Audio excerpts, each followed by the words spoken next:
नमस्कार दोस्तों, मैं डॉक्टर सुधा मौर्य आपका हमारे चैनल पर स्वागत करती हूँ। आज हम एकांकीकार उपेंद्र नाथ अस्क की एकांकी लक्ष्मी का स्वागत की समीक्षा प्रस्तुत कर रहे हैं। तो चलिए प्रारंभ करते हैं। उपेंद्र नाथ अस्क हिंदी एकांकी के क्षेत्र में यथार्थवादी परंपरा का सूत्रपात करने वाले प्रमुख एकांकीकार हैं। लक्ष्मी का स्वागत सामाजिक जीवन की विसंगतियों पर लिखा गया सफल एकांकी है और पूंजीवादी मनोवृत्ति का दिग्दर्शक है। सामाजिक और पारिवारिक जीवन से संबंध रखने वाले अस्क के एकांकियों में यह सबसे प्रसिद्ध एकांकी है। एकांकी के तत्वों के आधार पर इसकी समीक्षा इस प्रकार है। नंबर 1, कथावस्तु। प्रस्तुत एकांकी में एक पंजाबी परिवार का चित्रण किया गया है, परंतु पारिवारिक जीवन का चित्रित परिवेश और प्रस्तुत की गई समस्या समस्त भारतीय समाज की एक ज्वलंत समस्या है। इसका कथानक संक्षेप में इस प्रकार है। इसका नायक रोशन एक मध्यम श्रेणी के परिवार का सबसे बड़ा लड़का है, जिसकी स्त्री का हाल ही में देहांत हुआ है और जिसका छोटा बच्चा बीमार पड़ा हुआ है। बाहर का वातावरण घनघोर घटा, गर्जन तर्जन तथा वर्षापात के कारण भयंकर बना हुआ है और रोशन का पितृ हृदय भी परेशानियों से घिरा हुआ है। वह अपने मातृहीन बच्चे की जीवन रक्षा के लिए छटपटा रहा है। रोशन के माता पिता पुराणपंथी हैं। वे बच्चे की बीमारी को मामूली मानते हैं। उनका मन तो और ही बात को लेकर आकुल हो रहा है और वह है सियालकोट के धनी मानी व्यापारी का रोशन के साथ अपनी कन्या की सगाई संबंध की बात करने आना। डॉक्टर रोगी की हालत को असाध्य घोषित करता है। रोग से जकड़े मासूम बच्चे पर धीरे धीरे मौत की छाया पड़ती जाती है और उसके पिता रोशन का हृदय निराशा व व्यथा के गहरे अंधेरे में डूबता जाता है। ऐसे ही गंभीर समय में रोशन के माता पिता सियालकोट के व्यापारी के स्वागत सत्कार में लगे हुए हैं। रोशन के माता पिता हर प्रकार से कोशिश करते हैं कि रोशन एक बार जाकर घर आए हुए अतिथि से मिल ले, परंतु वह स्पष्ट रूप से इनकार कर देता है। इस पर गुस्से में होकर उसके पिता यह कह देते हैं कि उसके ना चाहते हुए भी वे सगुन ले लेंगे। आई हुई लक्ष्मी को वे कैसे इनकार कर सकते हैं। प्रस्तुत एकांकी में बीमार बच्चे की दशा एकदम खराब हो जाती है और जब रोशन की माँ बच्चे की अंतिम श्वास पर द्वार खोलने के लिए कहती हैं तो रोशन भर्राई हुई आवाज़ में उत्तर देता है, तुम पहले लक्ष्मी का स्वागत कर लो। कैसी मर्मभेदी स्थिति सामने आती है जब नीचे से आनंद मग्न रोशन के पिता बधाई देते हुए ऊपर आते हैं कि उन्होंने सगुन ले लिया है। उसी समय रोशन कमरे से अपने बच्चे का शव लिए बाहर निकलता है। यहीं प्रस्तुत एकांकी की समाप्ति हो जाती है। एकांकी का प्रथम सोपान आरंभ है। इसमें एकांकी की पूर्व की घटनाओं का परिचय दिया जाता है, जिसमें आगे की घटनाओं की जानकारी प्राप्त करने की आकांक्षा तीव्र हो जाती है। इसके नायक रोशन की स्त्री का देहांत हो चुका है और जिसका छोटा बच्चा बीमार पड़ा है। विकास एकांकी का वह भाग है जहां घटनाओं के घात प्रतिघात से कौतूहल की वृद्धि होती है और संघर्ष तीव्र से तीव्रतर होता जाता है। प्रस्तुत एकांकी में रोशन अपने मातृहीन बच्चे की जीवन रक्षा के लिए छटपटा रहा है। रोशन के माता पिता पुराणपंथी हैं। वे बच्चे की बीमारी को मामूली मानते हैं। उनका मन तो और ही बात को लेकर आकुल हो रहा है और वह है सियालकोट के धनी मानी व्यापारी का रोशन के साथ अपनी कन्या की सगाई संबंध की बात करने आना। चरम सीमा अंश में दर्शक का कौतूहल चरम सीमा पर पहुंच जाता है और संघर्ष की स्थिति तीव्रमय स्थिति तक आ जाती है। प्रस्तुत एकांकी में रोशन के पिता आई हुई लक्ष्मी को कैसे इनकार कर सकते हैं। इस घटना चक्र में बीमार बच्चे की दशा ज़्यादा से ज़्यादा बिगड़ती जाती है और रोशन भर्राई हुई आवाज़ में उत्तर देता है, तुम पहले लक्ष्मी का स्वागत कर लो। कैसी मर्मभेदी स्थिति सामने आती है जब नीचे से आनंद मग्न रोशन के पिता बधाई देते हुए ऊपर आते हैं कि उन्होंने शगुन ले लिया है। अंत एकांकी में किसी प्रकार के अंत और उपसंहार की आवश्यकता नहीं होती है, इससे उनका प्रभाव मंद पड़ जाता है। प्रस्तुत एकांकी में उसी समय रोशन कमरे से बाहर अपने बच्चे का शॉल लिए निकलता है। यहीं पर एकांकी का अंत हो जाता है। इस प्रकार इस एकांकी का कथानक अत्यंत ही रोचक है। नंबर 2, पात्र योजना एवं चरित्र चित्रण। कथानक धरातल है तो पात्र वे ईंट हैं जिनसे एकांकी का भवन निर्मित होता है। प्रस्तुत एकांकी में लगभग 6 पात्र हैं। रोशन एक शिक्षित युवक है, सुरेंद्र रोशन का मित्र है, भासी सुरेंद्र का छोटा भाई है, पिता रोशन के बाप हैं, माँ रोशन की माता हैं और अरुण रोशन का बीमार बच्चा है।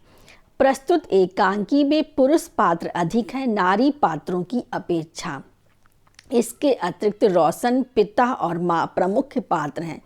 इसके बाद जो भी पात्र बचते हैं वे सब गौड़ हैं। प्रस्तुत एकांकी का नायक रोशन एक शिक्षित युवक है। वह भावुक है और अपने कर्तव्य के प्रति सजग रहता है। पत्नी की मृत्यु के पश्चात उसका प्रेम लोक उजड़ गया है और उसका अवशेष रूप एकमात्र बच्चा भी घातक बीमारी में अंतिम सांसें ले रहा है।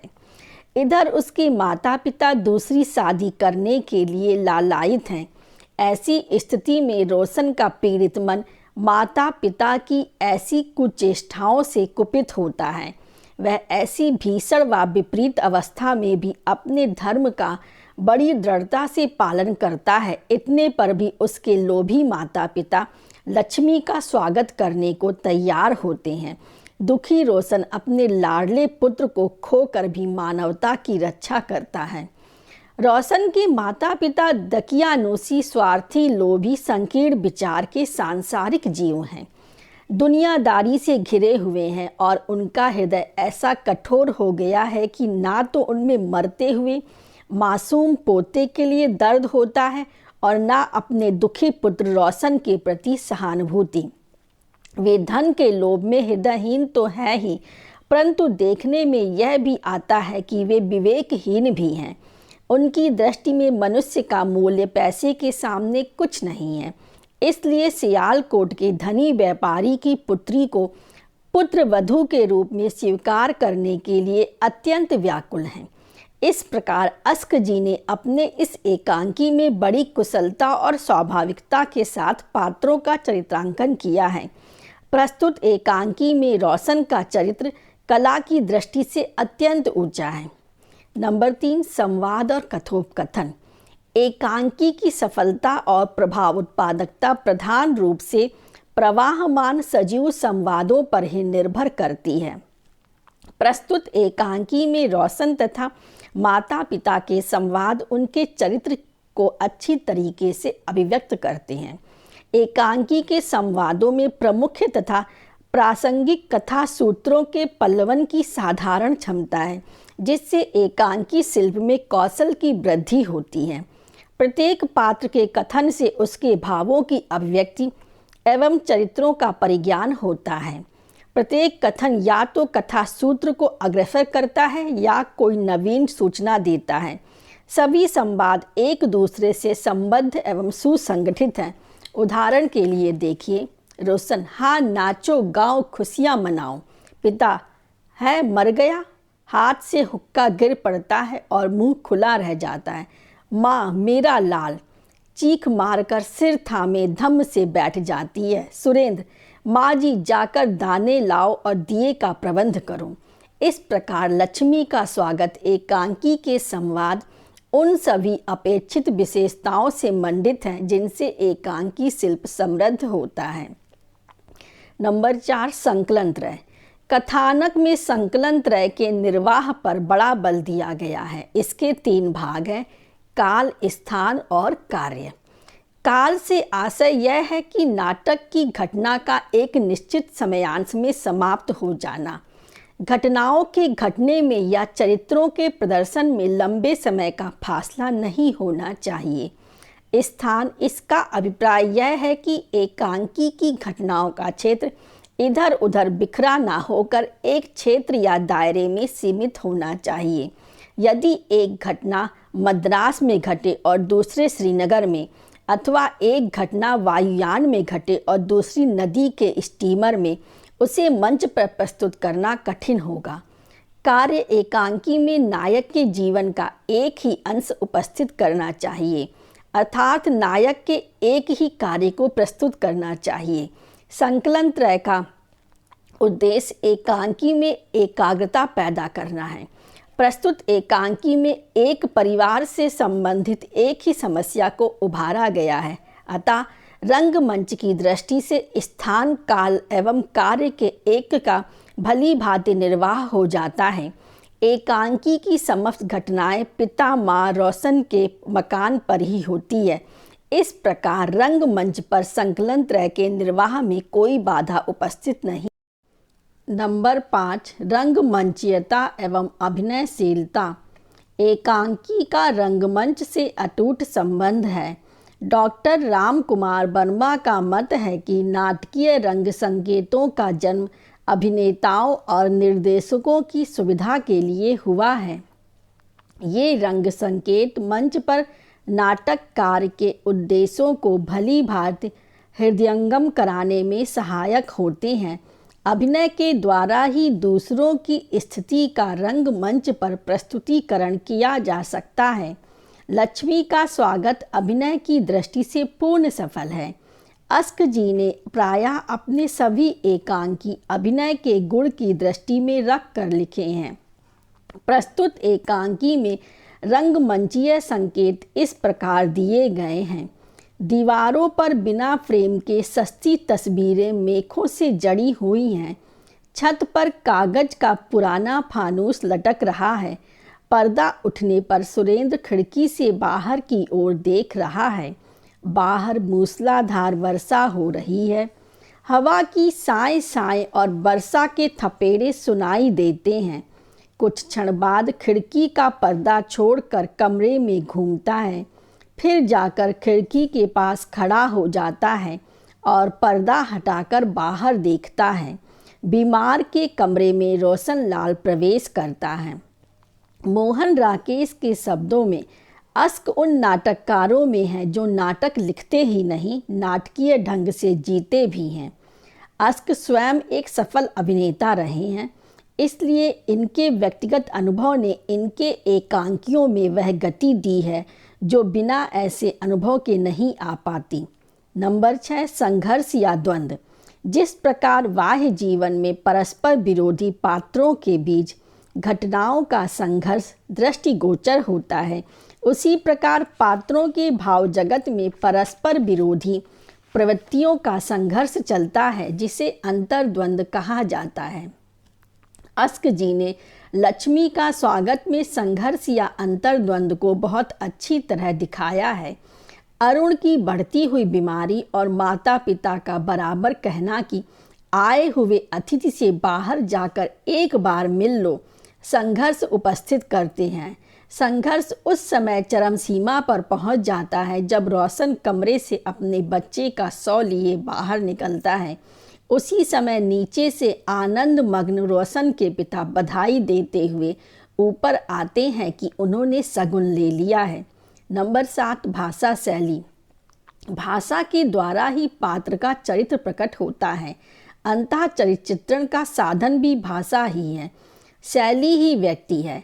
अस्क जी के मित्र प्रसिद्ध कथाकार श्री कृष्ण चंद्र के अनुसार शब्द अस्क जी के सेवक हैं। वे जैसा चाहते हैं शब्द हाथ पैर जोड़कर उनके सम्मुख ढल जाते हैं। यदि कभी शब्द उनके अनुसार ना ढलने का प्रयत्न करते हैं तो अस्क जी उन शब्दों को तब तक लिखते और काटते जाते हैं जब तक वह अपनी जिद नहीं छोड़ते। फिर यही शब्द अस्क के संकेतों पर चलने लगते हैं। प्रस्तुत एकांकी की भाषा मुहावरेदार है। पात्रों के प्रत्येक कथन के भाव एवं विचार सरलता से प्रेक्षकों द्वारा हृदयंगम किए जा सकते हैं। भाषा प्रयोग पात्रों के अनुरूप है। वैसे सभी पात्र हिंदी, उर्दू तथा अंग्रेजी मिश्रित भाषा में वार्तालाप करते हैं। उदाहरण के लिए रोशन अत्यंत थके स्वर से धीरे बोले, आप क्या शोर मचा रहे हैं? पिता, इधर आओ। रोशन, मेरे पास समय नहीं। पिता चीख कर, समय नहीं? रोशन, धीरे बोले आप। पिता, मैं कहता हूँ इतनी दूर से आए हैं, तुम्हें देखना चाहते हैं।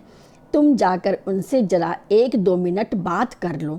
इस प्रकार एकांकी की भाषा सर्वथा जनजीवन की बोलचाल की भाषा है। उसमें विशुद्ध साहित्यिकता है। अतः भाषा शैली की दृष्टि से यह एकांकी पूर्ण सफल है। पात्र और परिस्थिति की अनुरूपता उसकी अपनी विशेषता है। नंबर 8, देश, काल एवं वातावरण।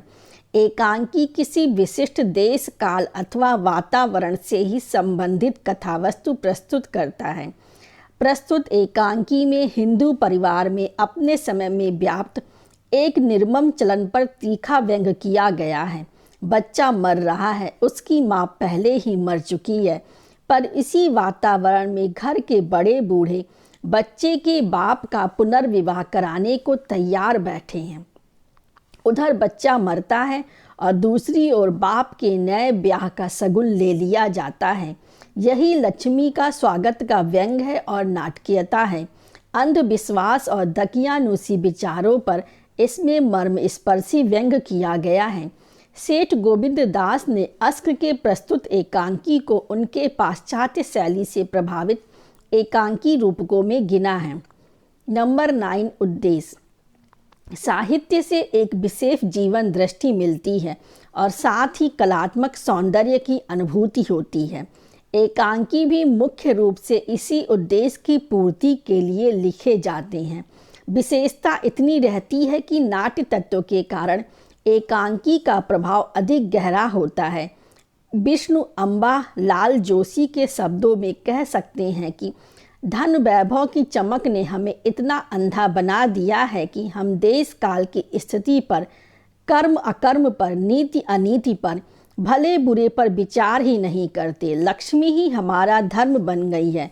इस एकांकी में जो मार्मिक चित्र उपस्थित किया गया है वही हमारे समाज की दयनीय वस्तु स्थिति है। भारतीय गृहस्थ का यह यथार्थ चित्र जितना कुरूप है उतना ही कारुणिक भी। लक्ष्मी की लिप्सा में हमने अपनी मानवता को भुला दिया है। उसकी रक्षा में ही व्यक्ति तथा समाज का मंगल है। प्रभावपूर्ण। पाठक या दर्शक का कथा वस्तु के साथ भावात्मक तादात्म्य बहुत आवश्यक है। प्रस्तुत एकांकी में प्रभावोत्पादकता का गुण पर्याप्त मात्रा में उपलब्ध होता है। हमारे देश में सादगी, अपरिग्रह, निर्लोभ, दान, त्याग जैसी सात्विक वृत्तियां जीवन के प्रमुख तत्व माने गए हैं, क्योंकि इनके पालन में ही मानव की मानवता की सत्ता व विकास निहित है। लक्ष्मी का स्वागत और पूजन कब वांछनीय नहीं रहा है, परंतु इस वांछा की सफलता में भी हमें यह देखना आवश्यक है कि हम राजा मिडास की तरह हृदयहीन तो नहीं हो रहे हैं। उपयुक्त विवेचन से स्पष्ट है कि प्रस्तुत एकांकी का प्रयोजन समाज की युगीन दहेज के सहारे तृप्त होने वाली धन लोलुपता पर तीखा प्रहार करना है। रोशन के माता पिता लक्ष्मी के स्वागत के लिए जितने उतावले और आतुर हैं, उतने उसके दुख दर्द में हाथ बटाने के लिए नहीं। इस सत्य को बड़े कलात्मक ढंग से निरूपित किया गया है। एक तरफ रोशन के पिता शगुन लेके आगे बढ़ते हैं, दूसरी ओर रोशन अपने बच्चे की लाश को लेकर कमरे से बाहर निकलता है। यही दुखांतता अस्क जी की कला की अपनी विशेषता है। यदि आपको यह विवेचन अच्छा लगा है तो इसे लाइक कीजिए, ज़्यादा से ज़्यादा शेयर कीजिए और हमारे चैनल को सब्सक्राइब कर लीजिए। धन्यवाद।